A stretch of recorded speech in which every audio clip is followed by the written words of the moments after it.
Salam əziz müəllimlər, hər vaxtınız xeyir olsun. Ümid edirəm ki, hər kəs yaxşıdır.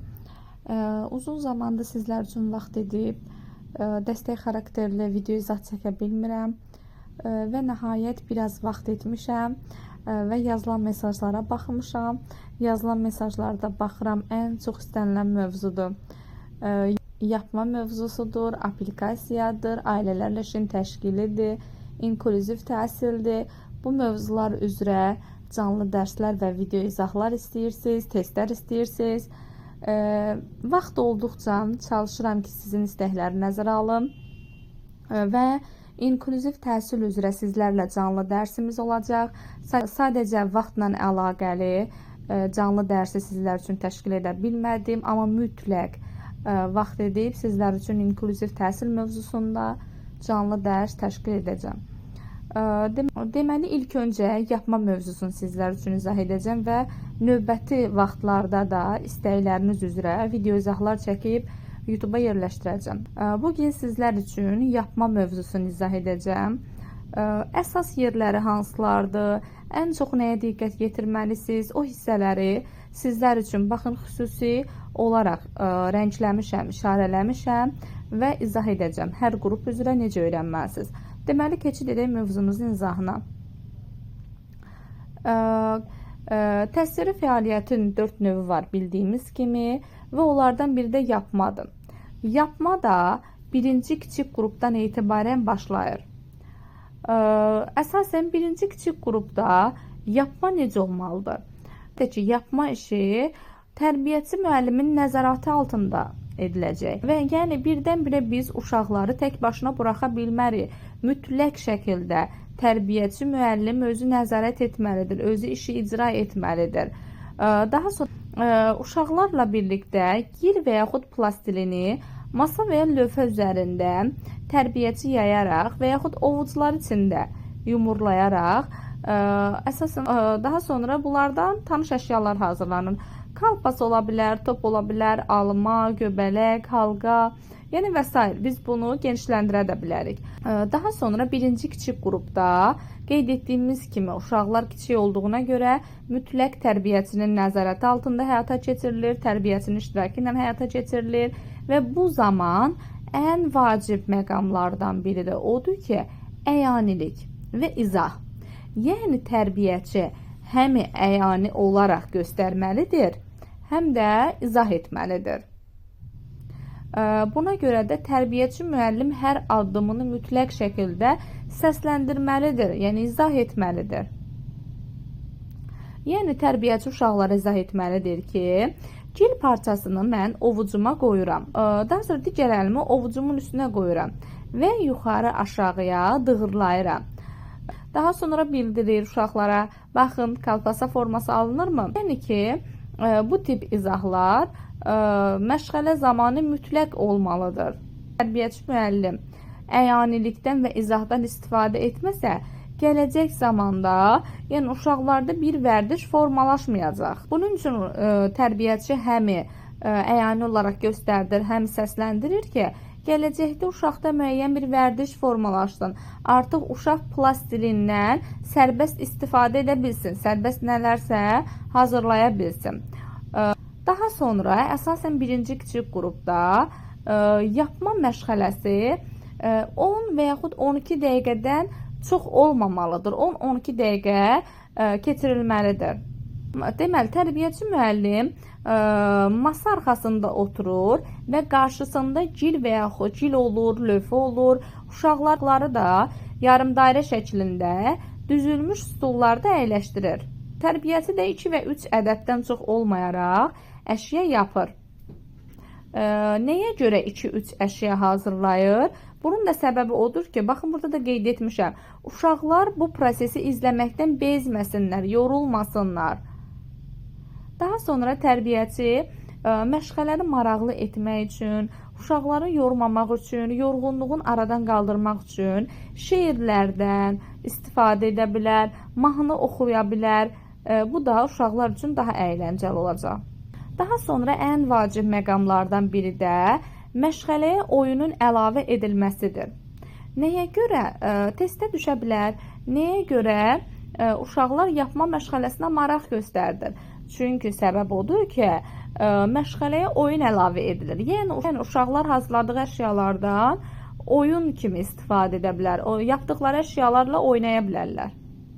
Daha sonra birinci kiçik qrupda bilməyiniz vacib olan məqamlardan biri də birinci kiçik qrupda yapma işi heç bir sujet xətti olmayan əşyavi xarakter daşıyır. Yəni ki, burada heç bir sujetə əsaslanmır, uşaq üçün əyləncə xarakteri daşıyır. Daha sonra uşaqların əl işləri stenddə yerləşdirilir və bir müddət orada qalır. Çünki nəyə görə stenddə yerləşdirilir? Yəni müəyyən vaxt ərzində vaxtaşır olaraq işlərin təhlilini apara bilsinlər. Deməli, əziz müəllimlər, birinci kiçik qrupu ümumiləşdirsək, buradan ən vacib bilməli olduğunuz məqamlardan biri odur ki, uşaqların yapma işi tərbiyəçi müəllimin nəzarəti altında həyata keçirilir. Daha sonra yapma zamanı vacib məqam əyanilikdir, həmçinin də izahdır. Yəni həm əyani göstərməlidir tərbiyəçi, həm də izahdan istifadə etməlidir. Daha sonra bu yaş qrupunda məşğələnin müddəti 10-12 dəqiqə olmalıdır. Yəni bundan çox olmamalıdır. Daha sonra məşğələlərdə şeirlər, mahnılar oxuna bilər ki, uşaqlar yorulmasın. Daha sonra bu yaş qrupunda vacib məqamlardan biri də odur ki, məşğələyə oyun əlavə edilir. Həmçinin də yapmaya maraq ondan irəli gəlir ki, uşaqlar yapdıqları əşyalarla oynaya bilirlər. Daha sonra bu birinci kiçik qrupda yapma işi heç bir sujet xətti olmayan əşya xarakteri daşıyır. Deməli, birinci kiçik qrupdan mənim dediklərimi bilsəniz, sizlər üçün yetərlidir. Daha sonra gəlir ikinci kiçik qrupda yapma. İkinci kiçik qrupda da lazımlı vacib məqamları sizlər üçün deyəcəm ki, yorulmadan, bezmədən rahat öyrənə biləsiniz ki, əsas hansı hissələrə diqqət yetirməliyəm. Deməli, ikinci kiçik qrupda yapma deyəndə, deməli, artıq ikinci kiçik qrupda uşaqlar müəyyən biliyə sahibdirlər və müəyyən bacarığa sahibdirlər. Birinci kiçik qrupda artıq uşaqlar müəyyən şeylər öyrəndilər və ikinci kiçik qrupa gələndə artıq uşaqların müəyyən təcrübələri var, müəyyən səviyyədə bilikləri var. Burada daha rahat olacaq yapma. Lakin burada da bir nüans var ki, bu dövrdə də uşaqlar müəyyən bilik bacarıqlara sahib olsalar da, uşaqlarda müəyyən barmaq hərəkətləri və formanın alınması arasında əlaqə yoxdur. Bu yapma zamanı gigiyenik qaydalar bu qrupda tam bərkiməyib. Deməli, yapma zamanı ikinci kiçik qrupda gigiyenik qaydalar tam bərkiməyib.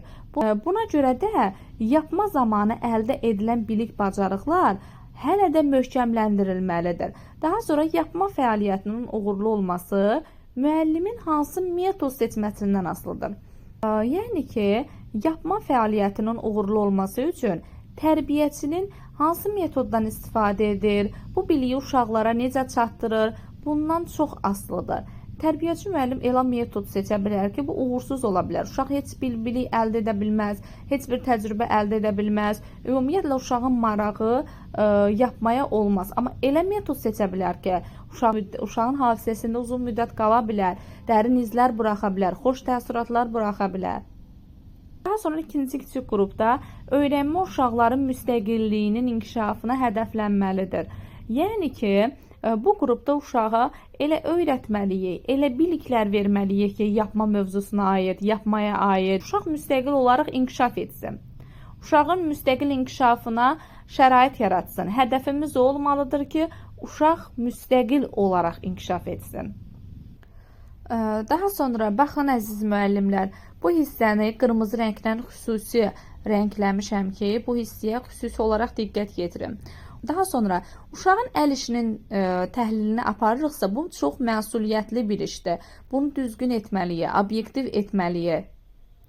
Birinci kiçik qrupda olduğu kimi müəllim yapmanın ayrı hissələrinin keyfiyyətini yox, ümumi nəticəsini təhlil etməlidir. Yəni bəzən bəzi uşaqlara hər hansısa bir çatışmamazlıqlar varsa biz onları qeyd edə bilərik. Daha sonra uşaqlar bir əşya yapırlar.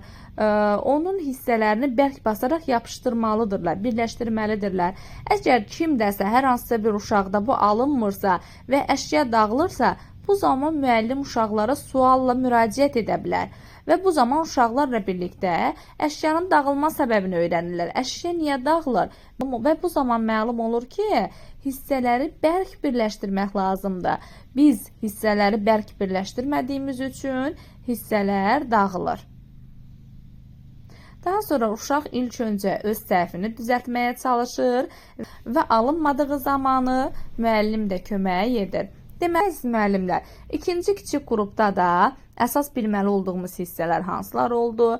Bu qrupda uşaq müəyyən bilik bacarığa sahib oldu, amma bu dövrdə barmaq hərəkəti ilə formanın alınması arasında əlaqə yoxdur. Yapmada gigiyenik qaydalar tam bərkiməyib. Daha sonra yapma fəaliyyətinin uğurlu olması müəllimin hansı metod seçməsindən asılıdır.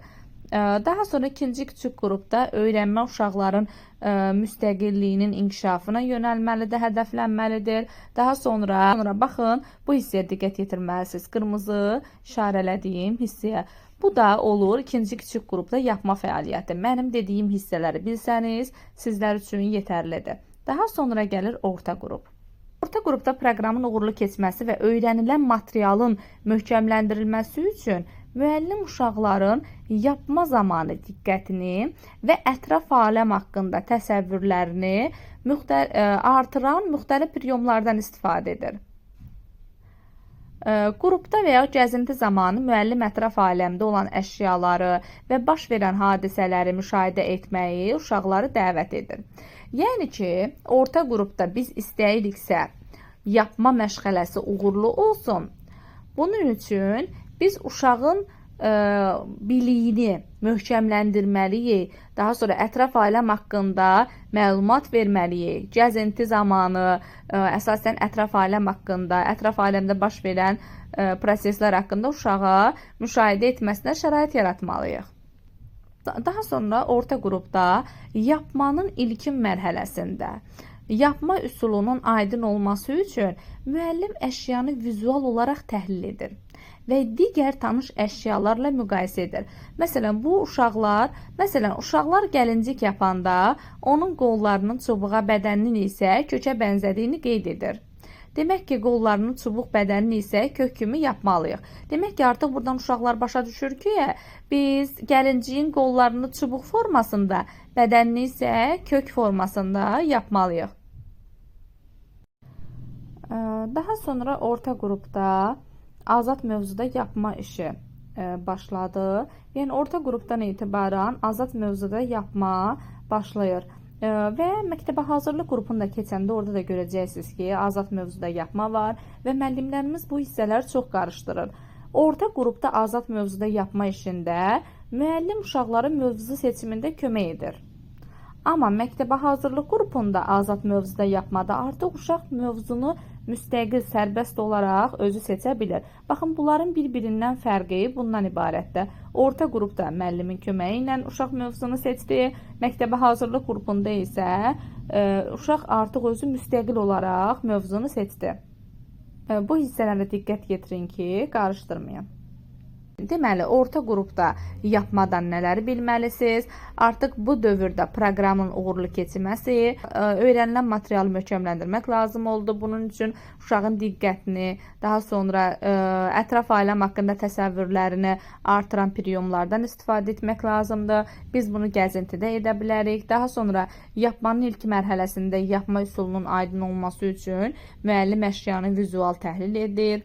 Daha sonra azad mövzuda yapma işi bu qrupdan etibarən başlayır. Azad mövzuda yapmada müəllim mövzu seçimində uşaqlara kömək edir. Bu da olur orta qrup. Orta qrupda da mənim dediklərimi bilsəniz, sizlər üçün yetərlidir. Daha sonra gəlib böyük qrupda yapma. Deməli, bu yaş dövründə bilək sümüklərinin bərkiməsi prosesi başlayır. Kiçik və böyük əzəlilər bərkiyir. Buna görə gildən daha çətin manipulyasiyaların edilməsi mümkün olur. Deməli, vizual obrazların formalaşmasına görə böyük qrupun uşaqları orta qrupun uşaqlarına nisbətən obyektləri dinamikada yapırlar. Deməli, dinamikada yapma işi hansı qrupdan etibarən başladı? Böyük qrupda. Lakin bu hərəkətlər əvvəlcədən düşünülmür. Yəni mexaniki baş verir. Məsələn, uşaq it düzəldir, it yapmada və təsadüfən itin ayağı aralı olur və bu qaçan iti xatırladır. Bunu uşaq bilərəkdən etmir. Bu təsadüfən olur. Daha sonra tərbiyəçi müəllim bu zaman itin nə etdiyini soruşanda uşaq itin yiyəsinin arxasınca qaçdığını qeyd edir. Daha sonra yapma işinin ilk mərhələsində naturadan da istifadə edilir. Əlbəttə, naturadan istifadə uşaq üçün asan deyil, bu çətin prosesdir. Nəyə görə çətindir? Çünki əsərini özünün əsərinə daimi müqayisə etməli olursa. Naturada yapma əşya ilə tanışlıq tələb edir. Yəni, uşaq əşya ilə tanış olmalıdır. Naturada yapma zamanı uşaqlar kiçik qruplara bölünür. Hər bir uşaq əşyanı əlinə götürür, onun formasını, ölçüsünü təyin edir, əşya ilə tanış olur. Daha sonra əşyanın forması haqqında tərbiyəçi müəllim uşaqlara sual ünvanlayır. Amma daha sonra böyük qrupda yapma üsulu demək olar ki, tam göstərilmir. Yəni, uşaq bütün üsulla tanış olduğuna görə hər yapma işi göstərilmir.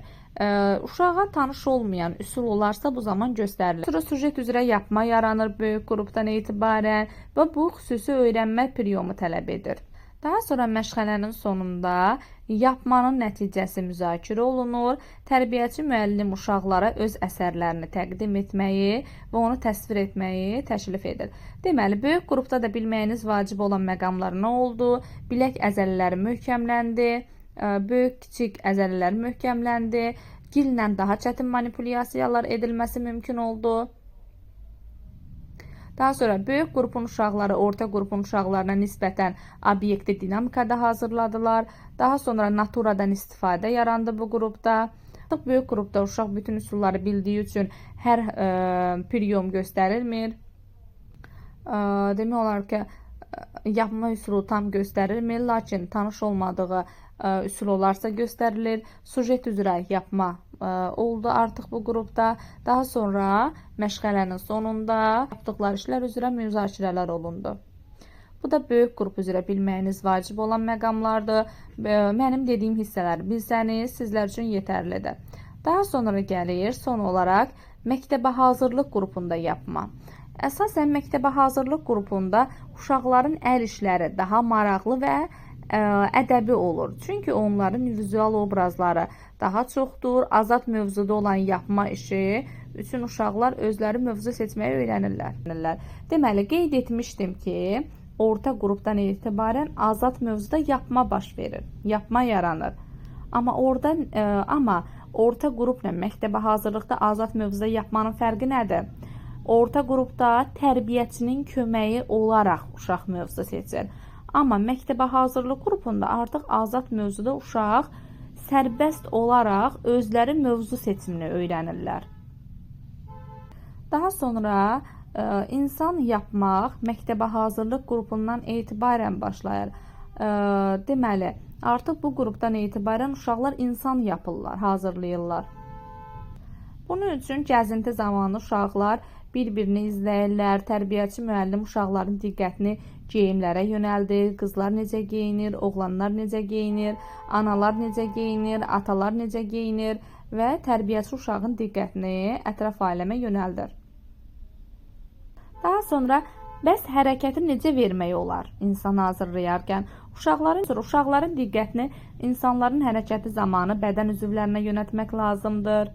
Məsələn, uşaq xizək sürür, onun bədən və yaxud başı bir az önə əyilib, bir ayağı dizdən qatlanıb və qabağa qoyulub, digər ayağı isə arxada və düzdür. Bir qolu dirsəkdən qatlanıb önədir, digəri isə arxadadır. Yəni biz uşağın diqqətini insanın bədən üzvlərinə yönəldirik. Bu zaman uşaq hərəkətlilik verməyi öyrənir. Məktəbə hazırlıq qrupunda da müəllim yalnız tanış olmayan texniki priyomları göstərir. Qalan məsələləri isə uşaqların öhdəsinə buraxır. Daha sonra uşaqlara sujet üzrə yapmanı öyrədərkən müəllim bədii ədəbiyyatdan istifadə edir. Elə əsər seçməlidir ki, orada qəhrəmanlar fərqli situasiyalarda olsun. Daha sonra dinləmə zamanı uşaqlarda hərəkətli obrazların yaranması vacibdir və daha sonra isə uşaqlar hər hansısa personajı və ya epizodu seçib yapırlar. Deməli, bu da olur məktəbə hazırlıq qrupunda yapma. Deməli, məktəbə hazırlıq qrupunu da ümumiləşdirsək, bilməyiniz vacib olan məqamlar odur ki, uşaq hazırlıq qrupunda uşaqların əl işləri daha maraqlı oldu, ədəbi oldu. Çünki onların vizual obrazları daha çoxdur. Azad mövzuda yapma işi burada da davam etdi. Yalnız fərq ondadır ki, uşaq mövzunu özü müstəqil seçə bildi. Daha sonra yapmada insan yapmaq məktəbə hazırlıq qrupundan etibarən başladı. Daha sonra məktəbə hazırlıq qrupundan etibarən müəllim yalnız tanış olmayan texniki priyomları göstərdi. Qalan məsələləri də uşaqların öhdəsinə buraxdı və uşaqlara sujet üzrə yapmanı öyrədərkən müəllim bədii ədəbiyyatdan istifadə etdi. Bu da oldu məktəbə hazırlıq qrupunda yapma. Deməli, əziz müəllimlər, mən bugün sizlər üçün yapma mövzusunu izah etdim. Birinci kiçik qrup, ikinci kiçik qrup, orta qrup, böyük qrup, məktəbə hazırlıq qrupu, əsas və lazımlı yerləri sizlər üçün izah etdim. Mənim izahım üzrə yapma mövzusunu